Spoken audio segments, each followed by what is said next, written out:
Bonsoir, Monsieur Michel Magras. Bonsoir. Vous êtes le sénateur de Saint-Barthélemy. Merci de nous recevoir ici au Sénat. Vous avez annoncé cette année que c'était votre dernier mandat. Ma première question, c'est la suivante. Vous avez été élu en septembre 2008 pour la première fois, 12 années de mandat politique. Que retenez-vous de toutes ces années? D'abord, c'est vrai que j'ai annoncé depuis un an, parce que je voulais que la population le sache et que mon intention était d'arrêter. Mon passé politique date de 1995, où je suis venu en politique avec mon frère, puis j'en suis jamais sorti. Et de 1998 à 2007, j'étais conseiller général en Guadeloupe. Et depuis 2008, vous avez raison, je suis sénateur, donc ça fait 12 années. Alors, ce sont 12 années où, si je devais résumer en un mot, je dirais 12 magnifiques années. J'ai vraiment été heureux, très épanoui dans l'exercice du mandat sénatorial et je ne sais pas si je saurais vous dire toutes les raisons qui justifient que ce mandat a été particulièrement apprécié par moi et peut-être aussi par d'autres. La première chose, c'est que je ne me suis jamais placé comme simple sénateur de Saint-Barthélemy. Je me suis toujours considéré comme un sénateur de la République française. C'est-à-dire que j'estimais qu'on m'avait élu pour voter les lois et contrôler le gouvernement. J'ai donc exercé ma fonction et je me suis donc occupé de la totalité des sujets qui concernaient le Sénat.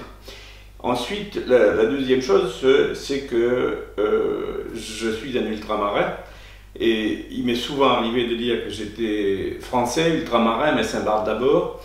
Mais pour autant, les trois sont assez équilibrés dans ma tête. C'est-à-dire que très rapidement, j'ai souhaité aussi défendre la cause outre-mer. Et bien entendu, au-delà de tout ça, ma première préoccupation, c'était d'être le lien entre mon territoire, Saint-Barthélemy, et le niveau national. Bon, à cela, il faut dire que j'ai l'avantage d'être issu de la majorité qui gouverne Saint-Barthélemy. Je me suis moi-même longuement impliqué dans tout le processus d'évolution statutaire aux côtés de mon frère qui est président de la collectivité.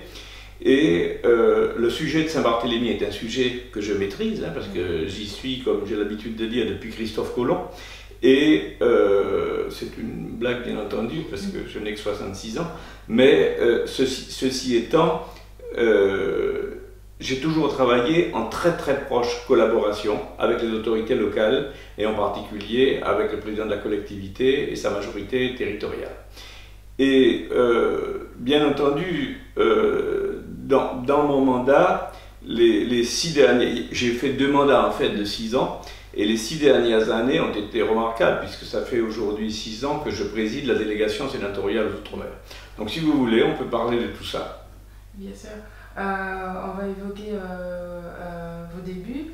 Alors en août 2020, j'ai vu que vous avez déclaré que votre objectif en tant que sénateur, c'était vraiment de faire tomber les clichés les uns après les autres sur Saint-Barthélemy. Est-ce que vous pensez aujourd'hui, après 12 ans, avoir réussi cet objectif? Oui, je pense que oui. Lorsque je suis arrivé au Sénat, c'est vrai qu'au niveau national, voire oui, peut-être même international, dans une certaine presse, soit dit en passant, Saint-Barthélemy a toujours eu des clichés totalement négatifs d'île de riches, exclusivement réservée aux riches, etc.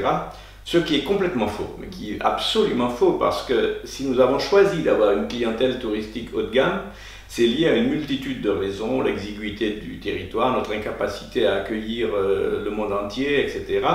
Pour autant, la population est répartie comme dans n'importe quelle autre commune de France. Il y a des riches, il y a des pauvres, il y a des plus riches, des moins pauvres, ou des plus pauvres aussi. Et je voulais faire tomber ce cliché, et je pense sincèrement, après avoir longuement travaillé au Sénat, qu'aujourd'hui, en tout cas, dans le milieu que je fréquente et dans les grandes administrations, au niveau du gouvernement, au niveau du Parlement, etc., je crois que les gens ont de mieux en mieux compris que Saint-Barthélemy était un territoire de la République, une France authentique, que peut-être, oui, avec des traditions du passé qui se sont perdues dans les grandes villes, mais qu'on retrouve dans les campagnes et qu'on retrouve sur nos territoires. et je suis fier de l'image que le Sénat a de notre île aujourd'hui. En tout cas, ça c'est la première chose. Donc oui, je considère que... Mais ce que je dis pour les clichés pour Saint-Barthélemy, je l'ai aussi appliqué dans mes 6 années de politique ultramarine, de président de la délégation sénatoriale aux Outre-mer, parce que je pense que les Outre-mer donnent une image, c'est pas qu'ils donnent une image, c'est que l'image qui est faite des Outre-mer au niveau national, n'est pas toujours sincère. On est souvent perçus comme des assistés, comme des gens qui demandent tout le temps, qui se plaignent tout le temps. Et c'est complètement faux. Et d'ailleurs, j'ai montré, la délégation sénatoriale aux Outre-mer a pu prouver dans ces dernières années qui elle était vraiment, qui étaient les ultramarins. Nous avons fait, d'abord j'ai choisi en tant que président de délégation, si vous permettez que je vous parle de la délégation aux Outre-mer. En tant que président de délégation aux Outre-mer, j'ai choisi un programme que la délégation a unanimement suivi, c'est de ne traiter que les questions de fond.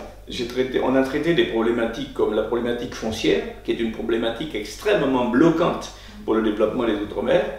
On a traité ça sur 3 années, ce qui était absolument magnifique.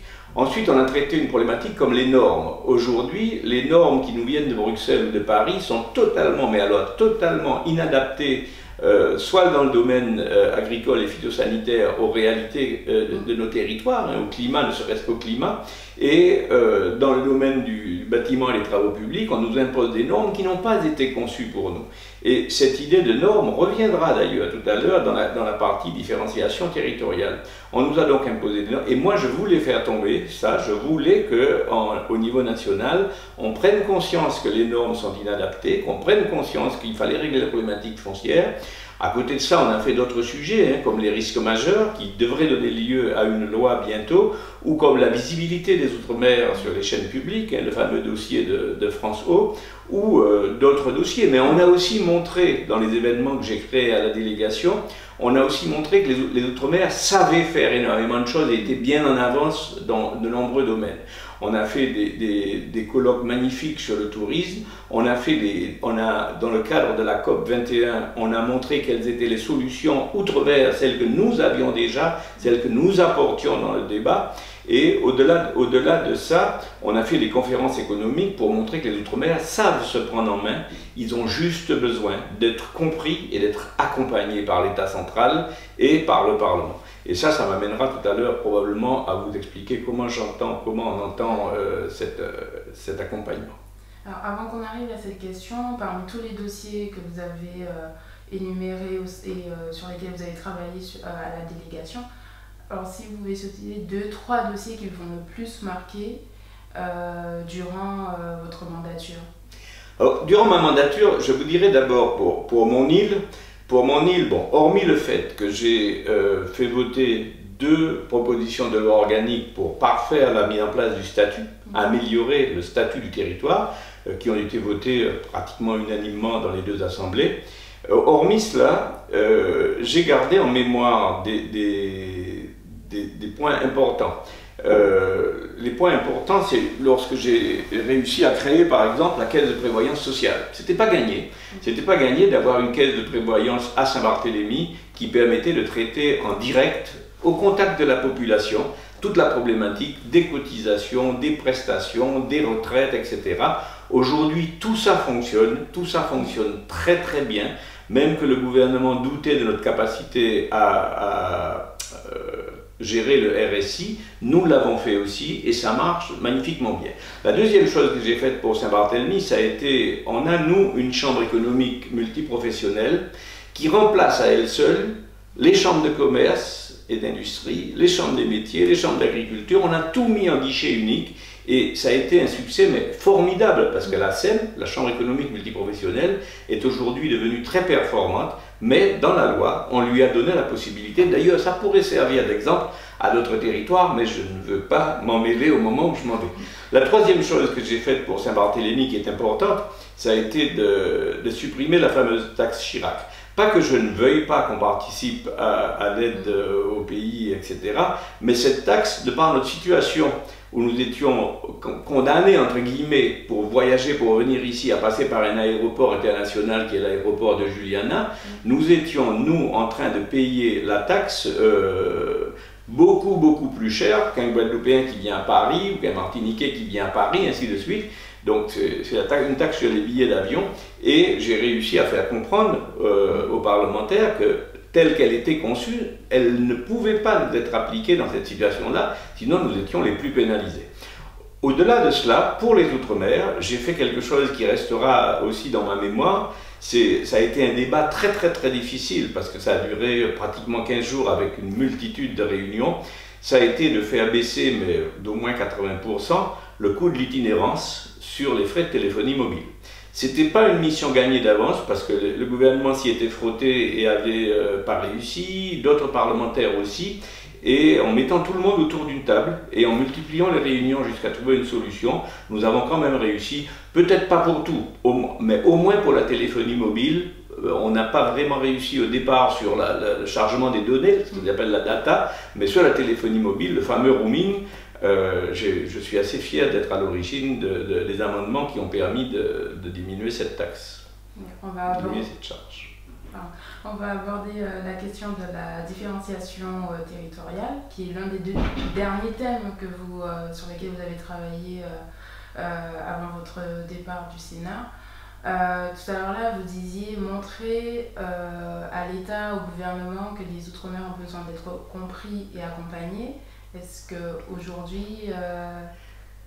Je vais vous dire la première chose qui m'a frappé quand je suis arrivé au Sénat, c'est de constater que j'étais légitime, comme tous mes collègues, pour voter les lois de la République, mais que lorsqu'il s'agissait de l'application de ces lois aux Outre-mer, on me demandait, comme à mes collègues, de donner au gouvernement le pouvoir de légiférer par ordonnance. Ça voulait dire que je pouvais participer au débat national, mais je laissais au gouvernement le soin de décider pour nous les ultramarins. Ça m'a toujours fait mal, cette histoire-là. La deuxième chose, c'est que moi j'ai toujours estimé que, et c'est valable particulièrement pour l'outre-mer, mais pas seulement, que la décision devait être prise au niveau le plus adéquat, au niveau le plus propice, donc au plus près du citoyen. C'est la notion de subsidiarité, et j'estime que lorsque des lois nationales sont votées pour l'ensemble du territoire, on ne peut pas faire la différence de chacune partie du territoire, mais on doit pouvoir laisser au territoire une possibilité d'adaptation. Et ce pouvoir d'adaptation au niveau local, donc la notion de subsidiarité, c'est elle qui a toujours guidé mon idée de différenciation territoriale. Je pars du principe que la loi ne peut pas s'appliquer uniformément, hormis dans un certain nombre de domaines qui sont les domaines régaliens de l'État, mais sur bien d'autres domaines de la loi, il faut laisser aux collectivités territoriales le pouvoir d'adapter. Et tout le travail que j'ai mené, ça a été de convaincre progressivement les uns et les autres. Je suis assez fier qu'aujourd'hui ce sujet-là soit repris à tous les niveaux, et en particulier aussi au niveau des gouvernements successifs, mais ça n'a pas été facile au début, et aujourd'hui je crois qu'on est sur une bonne voie. Je ne serai pas là pour voir le résultat, mais pour autant je viens de rendre un rapport qui est un rapport qui fait une synthèse absolument remarquable sur ce qu'il faut faire en tout cas. Le thème de la différenciation est abordé depuis plusieurs années par vous, les élus que vous défendez à chaque fois où l'outre-mer mérite d'être entendu. Pourquoi, selon vous, le gouvernement tarde à mettre cette différenciation en œuvre en outre-mer? Mais cette différenciation, il est difficile de la mettre en œuvre concrètement en outre-mer pour une raison très simple. C'est que je pense personnellement que le blocage d'aujourd'hui est constitutionnel. C'est-à-dire que c'est la réforme de la Constitution qui devrait permettre une mise en œuvre plus pratique. Le gouvernement a essayé beaucoup de choses. Les gouvernements ont essayé beaucoup de choses. Notion d'expérimentation, notion d'adaptation, notion comment ça s'appelle, habilitation à réformer. Au début, l'habilitation partait d'un bon principe. Mais quand on voyait qu'il fallait 2 ans, 3 ans, 4 ans pour monter un dossier sur un mandat d'un élu de 6 ans qui donc pouvait l'appliquer dans 2 ans, tout le monde, et puis il n'y avait pas l'apport financier, il n'y avait pas le contrepoids financier, on est habilité à changer, mais on finance comment? Et ces notions-là ne me semblent pas aujourd'hui suffisantes pour aller au bout du système. Et c'est pour cette raison que moi je milite, mais je ne suis pas le seul. Vous savez, j'ai fait un très gros travail pour produire le rapport d'aujourd'hui, puisque j'ai auditionné la totalité des collectivités au sens entre guillemets, DOM, DROM,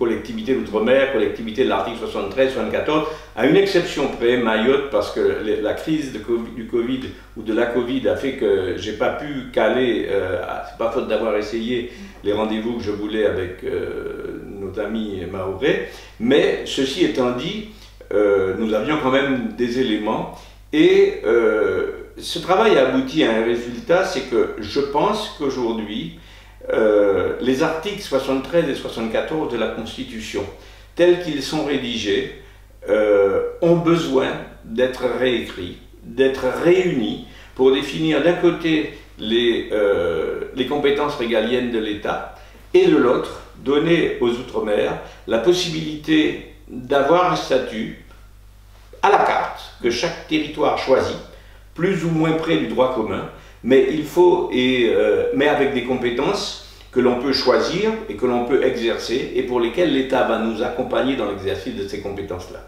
Et c'est important que nous comprenions tous cette nécessité-là d'aller dans le sens donc, de la réunion des 2 articles et de faire cesser une fois pour toutes cette dichotomie qui existe, si vous voulez, aujourd'hui dans l'esprit du commun des mortels. On est soit dans le paradis de l'article 73, soit dans l'enfer de l'article 74. Et je ne connais pas un président de collectivité de l'article 74 qui soit déçu de son statut et qui veuille revenir en arrière. Preuve que ce n'est pas l'enfer du tout. Et donc il y a une symbolique, il y a une charge symbolique dès qu'on dit 73, 74 qu'il faut faire tomber. Il faut faire tomber parce qu'il n'y a pas à avoir peur d'exercer les compétences si nous sommes les mieux placés pour le faire. Ceci étant dit, je vais quand même temporiser mon propos en disant il ne peut y avoir de différenciation territoriale réussie que si, et seulement si, les populations de nos territoires ultramarins sont prêtes à l'assumer. C'est-à-dire que, d'une part, aucune décision ne pourra jamais être prise sans l'aval de la population, qui est consultée dans ce cas-là et qui décide. Et la deuxième chose, il faut qu'il y ait des projets territoire par territoire et des élus et des socioprofessionnels et une population qui soient prêtes à dire, eh bien, comme on a un beau projet, on va montrer que nous sommes capables de le mener à son terme.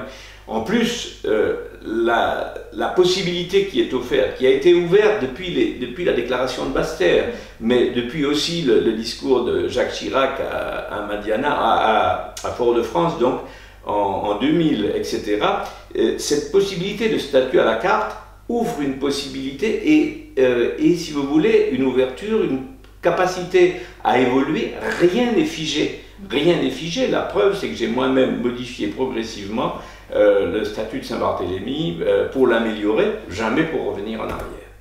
Vous parlez de la question de la propagation de la population. Depuis le discours, la déclaration de Basse-Terre, on était en 2001, aujourd'hui on est en 2020. Est-ce qu'il faudra encore attendre 20 ans pour que la différenciation soit effective ou comment accélérer ce processus?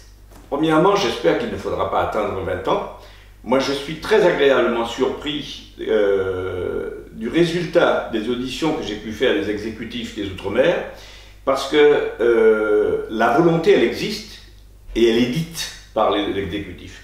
Si cette volonté existe, si elle est dite, si nous arrivons, si nous réussissons à trouver ce consensus autour d'une nouvelle rédaction, et si le président de la République continue sa volonté de moderniser la Constitution française et le Sénat sur ce point-là a fait des propositions, nous venons de faire 50 propositions, je faisais partie du groupe de travail puisque je représentais l'Outre-mer et c'est à la suite de ce travail que nous avons, que le président m'a autorisé à faire le rapport spécifique pour les Outre-mer.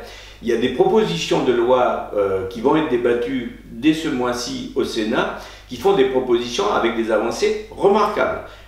Certaines d'entre elles vont être amendées. Moi, le premier, pour la différenciation territoriale pour les articles 73 et 74, ça sera plus moi, mais ça sera ma successeur. En tout cas, mes collègues. Moi, je suis aujourd'hui, dans les propositions que j'ai faites, j'ai repris à peu près les propositions, toutes celles qui venaient. J'ai des grands constitutionnalistes comme le professeur Didier Moss, qui est un homme remarquable, reconnu par la France entière, mais j'ai aussi une contribution au début de Stéphane Diemer, qui avait fait un travail remarquable pour la Guyane et qui avait proposé donc une rédaction annexe.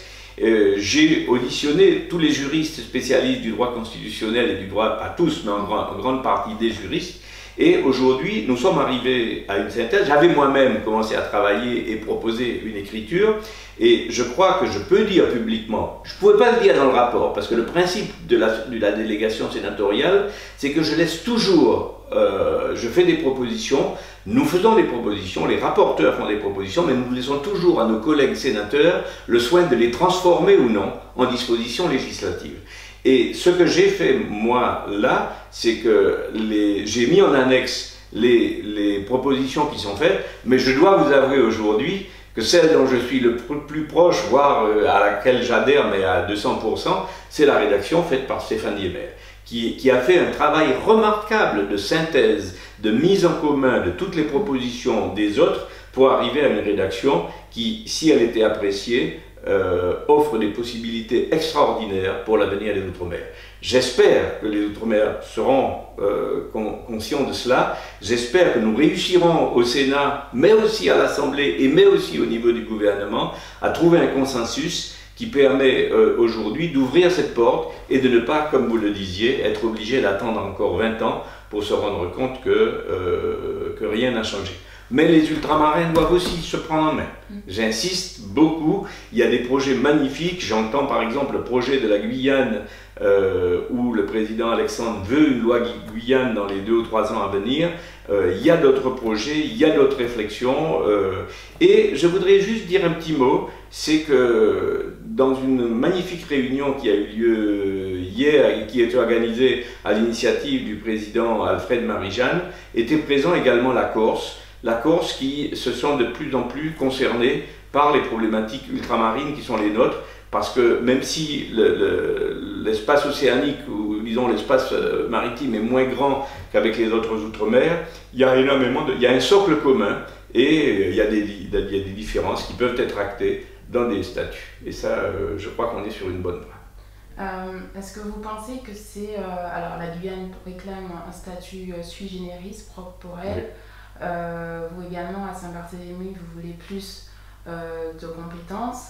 Est-ce que le terme d'autonomie ferait peur à l'État? C'est une excellente question, la notion d'autonomie. Bon, d'abord, vous avez vu que chaque territoire, et vous citez l'exemple de la Guyane, qui veut un statut sui generis et qui... La Guyane, il faut la considérer aussi, prendre en considération la volonté des Guyanais et leur situation géographique par rapport à l'Amérique du Sud. Donc il y a un très très beau projet que je ne pourrais pas détailler, mais que les Guyanais sont en train de trouver un consensus qui est remarquable. Pour Saint-Barthélemy, j'ai une certaine fierté de voir que depuis que nous sommes devenus collectivité d'outre-mer, nous avons cessé de progresser, la relation avec l'État est excellente, on ne peut pas dire autrement. Et aujourd'hui, j'ai écouté moi-même les déclarations du président de la collectivité le 24 août, nous sommes prêts à aller vers un statut plus proche de celui de la Polynésie française, donc plus abouti, avec plus d'autonomie. Alors, la notion d'autonomie, je suis quand même surpris qu'aujourd'hui encore, elle puisse faire blocage. Bon, alors, c'est vrai que cette notion d'autonomie pose la problématique de spécialité ou l'identité législative. L'identité législative dans les domaines régaliens, personne ne la remet en cause. Dans tous les autres domaines, la spécialité législative fait partie de cette différenciation. C'est-à-dire que les règles fixées au niveau national doivent pouvoir être adaptées, être réécrites en fonction des réalités de chaque territoire. C'est ça la notion d'autonomie, mais l'autonomie n'a rien à voir avec une notion d'indépendance qu'il faut mettre de côté. On peut être autonome, il y a des quantités de pays à travers le monde qui ont des territoires extérieurs qui sont autonomes et qui ne sont pas pour autant tentés d'aller vers l'indépendance. On parle d'autonomie administrative, d'autonomie politique, d'autonomie financière. Et ce sont ces autonomies-là, et d'abord l'équilibre social de la France n'est pas remis en cause, comme le disait très bien le président Édouard Fritsch lorsque je l'ai auditionné, la notion d'autonomie ne remet absolument pas en cause la notion de solidarité avec l'État français et de l'État français avec ses outre-mer. Sinon, il faudrait considérer que la France ce n'est pas solidaire de l'Europe, etc., parce qu'elle est une nation à part entière. Donc la notion de solidarité et tout ce qui tourne autour des notions de solidarité ne sont pas remises en cause. Donc cette autonomie-là, il faut l'entendre comme une capacité de gérer au plus près et de décider au plus près du citoyen de ce qui est mieux pour lui. Moi, je prêche pour un État accompagnateur, c'est-à-dire que l'État, une fois qu'on sait, l'État au sens large, le Parlement compris, etc., une fois qu'on sait expliquer notre projet, qu'on sait ce que sont nos désirs, ce que nous voulons, où nous voulons aller, ce que nous voulons faire de nos territoires, ce que nous demandons à l'État, c'est, avec la grosse machine nationale, si vous voulez, c'est de nous y accompagner. Alors, se pose un problème qui a été très bien, que j'espère avoir bien réussi à relater dans le rapport, c'est le frein financier, le frein lié à la compétence financière. Sommes-nous capables d'avoir les recettes nécessaires à l'exercice des compétences que nous mettons en place? Ça, c'est la question qui freine. C'est la question qui a freiné les habilitations, etc., parce qu'elles n'étaient pas prévues dans les habilitations, l'accompagnement financier. Tandis que nous, au niveau de l'évolution statutaire des territoires, lorsqu'on demande une part de la compétence financière, entre guillemets, ça nous oblige, nous, à concevoir notre propre fiscalité, une fiscalité adaptée aux réalités de nos territoires, à évaluer notre propre potentiel fiscal, combien sommes-nous capables de lever comme finance pour exercer telle ou telle compétence, et à partir de là, notre système étant tout adapté et tout en équilibre, on exerce la compétence au prorata de notre manière de la financer.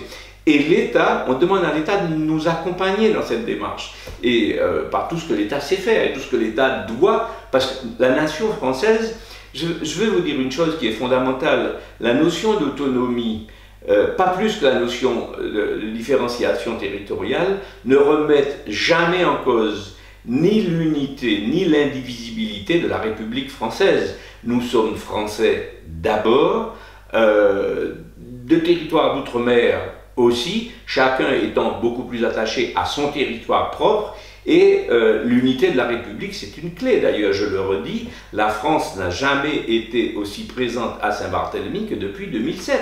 Nous sommes, si vous voulez, en lien direct, tous les circuits sont courts, et aujourd'hui, chacun sait ce qu'il a à faire et ce qu'il a à ne pas faire, et tout le monde sait quel est le bilan. Toutes les données statistiques sont là pour prouver que le bilan est une réussite quasi totale. Dans la question de l'accompagnement, lorsqu'on voit le contexte actuel de la crise Covid, le problème de péréquation pour les territoires, enfin les outre-mer, est-ce que l'État est prêt à cela et est-ce que l'État peut accompagner aujourd'hui ces territoires? Alors, d'abord sur la crise que nous vivons aujourd'hui, nous vivons une crise totalement exceptionnelle. J'en avais pas connu de pareil. J'ai connu la crise de 2008, j'étais d'ailleurs déjà sénateur, mais on n'a pas connu de crise comme celle que nous vivons aujourd'hui. La délégation sénatoriale aux Outre-mer a immédiatement pris en main le sujet. Et nous avons fait des choses remarquables. D'abord, c'est que nous avons fait 20 propositions au début pour adapter à nos territoires ultramarins toutes les aides que l'État a mises en place. Les fonds de solidarité, les prêts garantis par l'État, les exonérations de charges sociales, etc. Qui ont été transmises au Premier ministre, qui nous avait d'ailleurs répondu de manière très agréable et par courrier. Ensuite, nous avons continué le travail et nous avons fait un document qui est publié aujourd'hui, qui propose une 58 de mémoire, propositions pour la relance de l'économie ultramarine. J'ose espérer quand même que le cas Outre-mer, en général, le dossier Outre-mer, sera traité dans la totalité du plan de relance. La difficulté pour le plan de relance, ce sera bien entendu de le financer. Nous sommes bien d'accord, ça sera le travail des deux assemblées, de l'Assemblée nationale et du Parlement, parce que c'est beau d'émettre des projets, mais il faut trouver le financement de ces projets. Vous m'avez dit également, donc, vous avez parlé de la péréquation.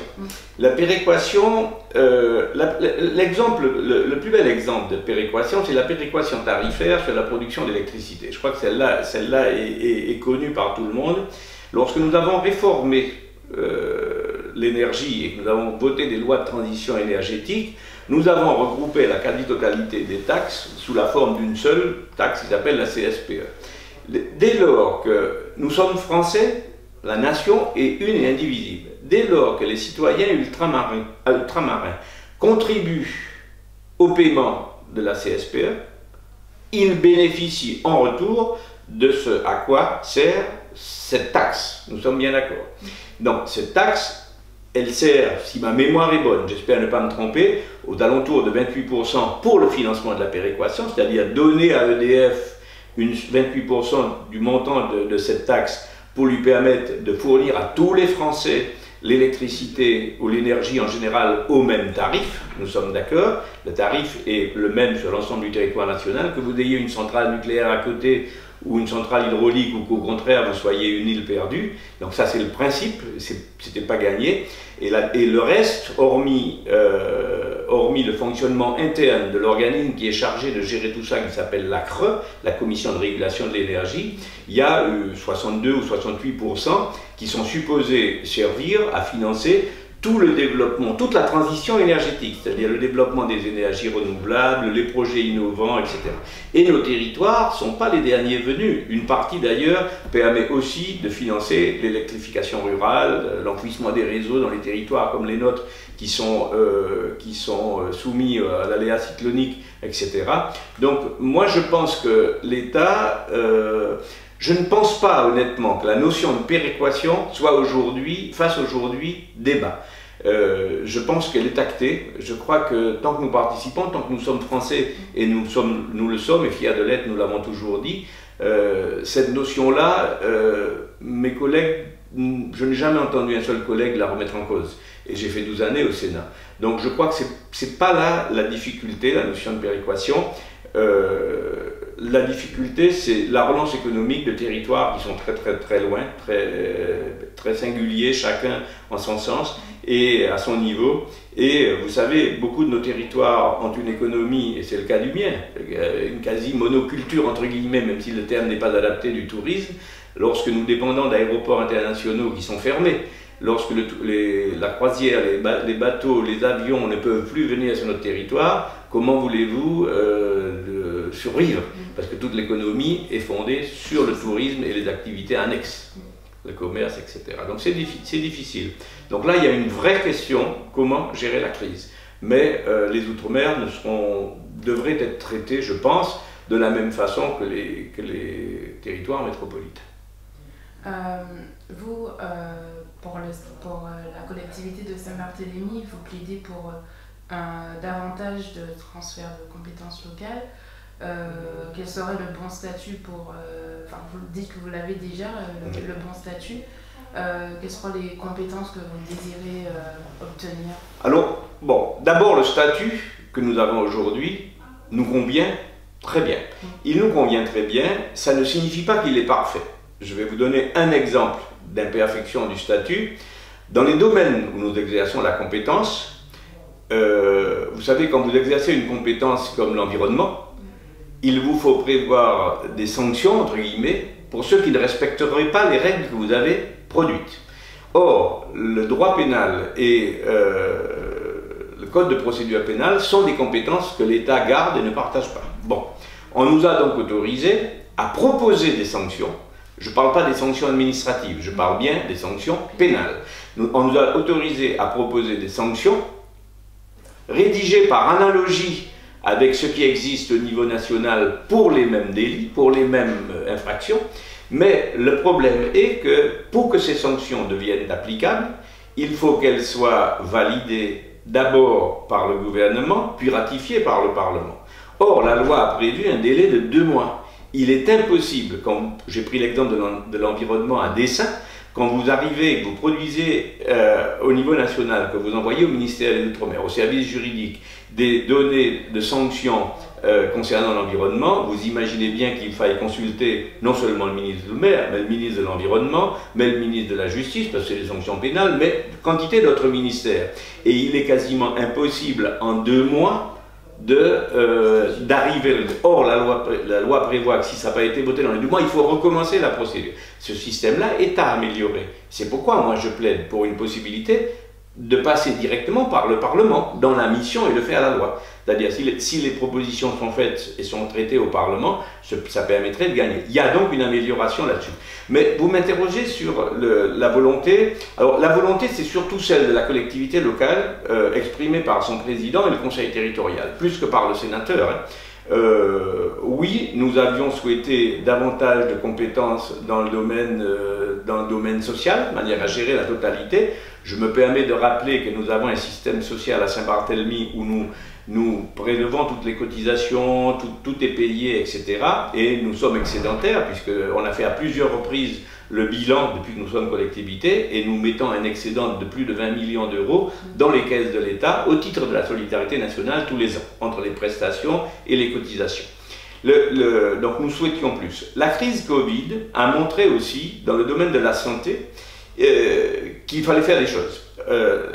Il est une évidence, c'est que d'une manière générale, les ultramarins, mais pas seulement, ont tendance à assimiler la santé à une compétence régalienne. Ce qu'elle n'est pas. La santé n'est pas une compétence régalienne. Donc il est possible aujourd'hui de partager le domaine à la fois santé et le médico-social, et je crois personnellement qu'il y a des démarches dans ce sens-là. Après, il y a d'autres possibilités. Je n'ai pas la liste en tête de toutes les demandes. Le président de la collectivité travaille actuellement. Il a réuni son conseil territorial.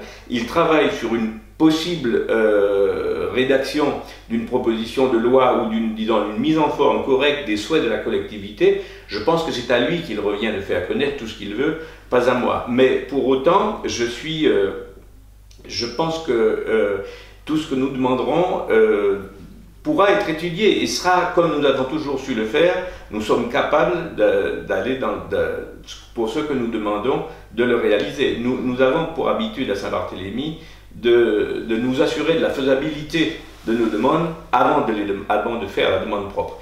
Et jusqu'à preuve du contraire, je crois que nous avons réussi.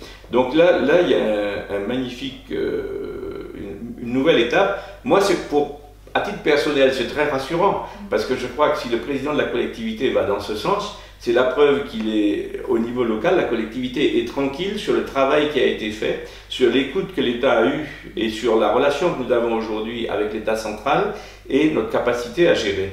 Donc on ne veut pas servir de modèle. Bon, nous sommes un des exemples parmi les Outre-mer, parce que le modèle, il ne peut pas être transposable. Nous sommes certainement un modèle en tant que tel, mais pas transposable. C'est-à-dire qu'on ne peut pas faire ce qui se fait à Saint-Barthélemy, ne peut pas être fait à Saint-Martin, en Guadeloupe ou à Mayotte. Il faut donc adapter, mais je crois que chaque territoire a une marge et un projet à développer. Et je crois que la République gagnerait à nous entendre, à nous écouter et à nous donner notre chance, si on peut appeler ça ainsi, parce que je crois que c'est une volonté de prise en main qui est absolument fondamentale. D'accord. Alors ce dimanche, la nouvelle sénatrice Saint-Barthélemy, Micheline Jacques, a été élue. Alors quels sont selon vous les défis, les prochains dossiers dont elle devra traiter? Alors bon, d'abord j'ai félicité immédiatement Micheline Jacques, hein, puisque j'étais un des grands électeurs. Et bon, Micheline est candidate. Micheline est une femme très engagée en politique localement, qui est jeune, qui a des quantités d'atouts, qui n'aura certainement pas l'expérience que je peux avoir aujourd'hui, parce que j'ai quand même 12 années dans la maison Sénat, et 12 années, ça laisse quelques traces. Mais je pense qu'elle a les capacités de prendre en main sa fonction et de l'exercer très bien, très vite. Elle sera toujours bien conseillée, je pense. La deuxième chose, c'est qu'elle arrive à un moment délicat. délicat pour un sénateur qui débute, parce qu'elle arrive au moment où c'est le Sénat et l'Assemblée nationale qui vont devoir proposer les solutions dans les budgets pour sortir de la crise dans laquelle la France tout entière est plongée à cause de la Covid-19. La troisième chose, c'est qu'elle arrive au moment où le Sénat va débattre dès ce mois-ci de ses propositions sous la forme de 3 propositions de loi, une proposition de loi ordinaire, une proposition de loi organique et une proposition de loi constitutionnelle pour proposer au gouvernement les fameuses 50 propositions pour une meilleure gestion au plus près des territoires. Et donc elle va être dans le bain et dans la proposition de loi constitutionnelle devraient figurer bien entendu les propositions qui concernent les Outre-mer. Et je pense que Micheline aura apporté très vite l'amendement, je vous disais, celui qui me plaît le plus, et je pense qu'on n'aura pas de mal à assurer la continuité, l'amendement qui est proposé par la réécriture, qui est proposé par Stéphane Diemer. À côté de cela, si le président de la collectivité rédige et disons, finalise sa proposition de loi organique pour améliorer encore, pour aller de l'avant dans le statut vers davantage d'autonomie et plus de responsabilité. Vous savez que les lois qui concernent les collectivités territoriales commencent toujours au Sénat. Donc je pense qu'il appartiendra à Micheline Jacques de déposer la proposition de loi de la collectivité. Il appartiendra au président et à la sénatrice et à la députée de convaincre le gouvernement, quel qu'il soit, au moment où le dépôt se fera, et de convaincre tous les collègues, sénateurs et députés, sur le bien fondé de notre démarche et de défendre ce texte en séance.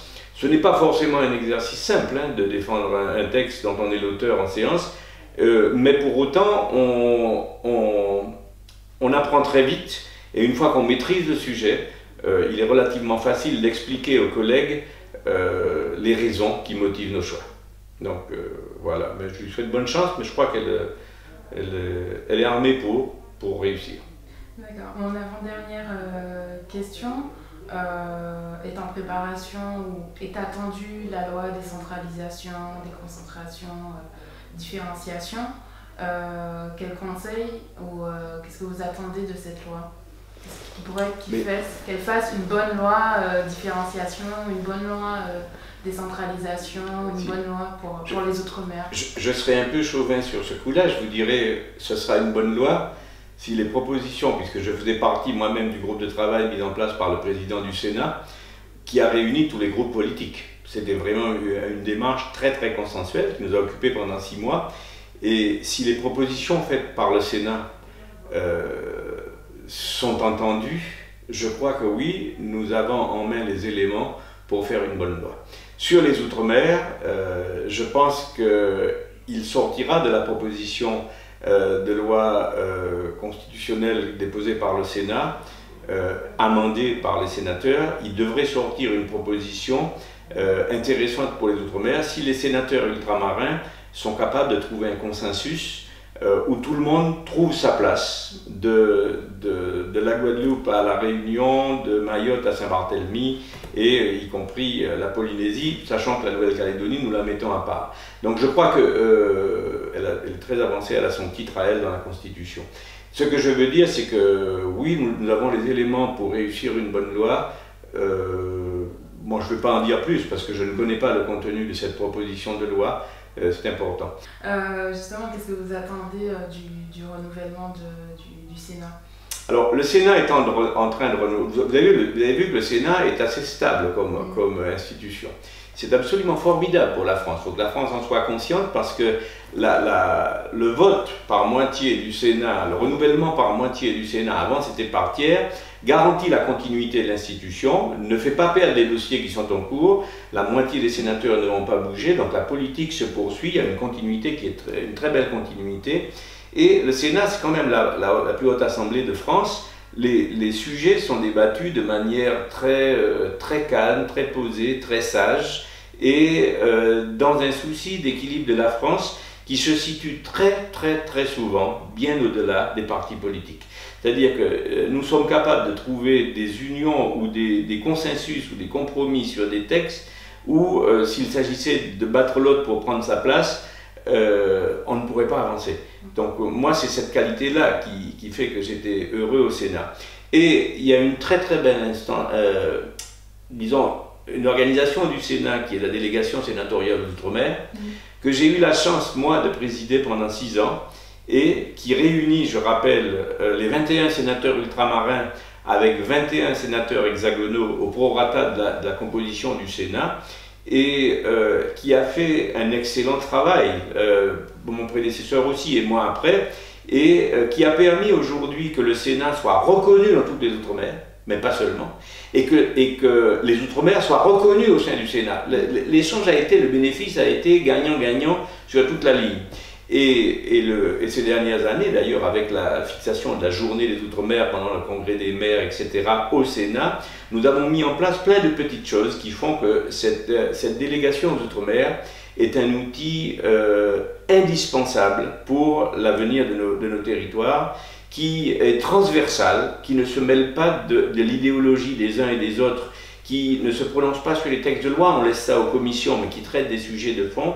Mon rêve le plus cher, c'est qu'on puisse continuer dans cette lignée-là, dans cet esprit-là, et je souhaite que la délégation trouve un président qui soit consensuel, et que l'harmonie et la participation, l'assiduité de mes collègues aux réunions de cette délégation soit la même, parce qu'il y a une différence entre la délégation d'Outre-mer et les autres délégations, c'est que la quasi-totalité des réunions se font en plénière. Ça veut dire que tout le monde peut y venir, tout le monde se sent concerné, et je pense que ça a été un atout. C'est contraignant, mais ça a été un atout. Voilà. Toujours sur avant ma dernière question, toujours sur la question de la réforme des institutions. On parle aussi d'une réforme des CESE où l'outre-mer sera un peu éclipsé. Vous, dans votre dernier rapport sur la différenciation, vous appelez à une culture outre-mer. Est-ce que c'est une manière, la perte de la délégation, que pensez-vous de cette réforme du CESE? J'ai appelé à une culture outre-mer en réaction à une notion qui était très développée par le gouvernement, qui consistait à parler de réflexe outre-mer. Vous savez, je suis de formation scientifique. Un réflexe, je l'ai toujours dit, c'est une réponse involontaire à un stimulus extérieur. C'est-à-dire qu'il y a un stimulus, on répond, et on prend conscience de la réponse qu'a posteriori. Le réflexe, même s'il est cérébral, d'ailleurs, même s'il n'est pas médulaire, même s'il est cérébral, la prise de conscience est a posteriori. Donc, moi, j'aime pas ça. J'aime pas qu'on parle d'outre-mer que parce qu'on est piqué à un moment et qu'on dit « Ah ben, j'ai une piqûre, il faut que je réagisse ». Ça ne marche pas. J'ai toujours dit qu'il fallait développer, réussir à développer au niveau national une vraie culture des outre-mer. Et en ce sens, il y a dans le rapport que je propose, mais que j'avais déjà proposé à l'initiative, d'ailleurs, je dois le dire, de ma collaboratrice, une volonté de créer un cursus de formation au niveau universitaire du droit des Outre-mer. Il y a une association des jurys d'Outre-mer, il y a des quantités de petites choses qui sont en train de se mettre en place. Il y a des organismes privés, mais aussi d'autres qui font déjà des modules ou des masters en droit des Outre-mer. Je crois qu'il faut arriver à mettre dans le cursus de tous les hauts fonctionnaires, etc., des modules de formation Outre-mer, parce que n'importe quel fonctionnaire peut être appelé un jour. Et c'est valable également pour nos propres collectivités, pour les gens qui vont participer à l'administration d'une région, d'un département, d'une collectivité, etc. Et donc ça, après, le reste, c'est à nous de faire naître au niveau national cette culture, et c'est ce qu'on a fait à la délégation, de faire naître cette culture outre-mer. Donc je suis un grand défenseur de l'idée de culture des outre-mer, plus que de celle de réflexe. Moi, je ne veux pas que les gens réagissent par réflexe. Je veux que les gens réagissent en connaissance de cause, par des choses qu'ils savent. Donc ça, c'est une notion... bon, après, bien entendu, ça prendra du temps. Ça prendra du temps, parce que c'est pas forcément acquis au départ, cette idée-là. Mais je crois qu'il faut continuer à se battre sur ce sujet. D'accord. Alors, ma dernière question, quels sont vos projets après votre départ du Sénat? Du repos? Ma retraite. Écoutez, je pense sincèrement, d'abord j'étais un enseignant. J'ai toujours dit que j'étais entré à l'école à 5 ans et demi, à cette époque-là, c'était pas hier, et que je n'en suis sorti de l'école en tant qu'enseignant qu'en 2008.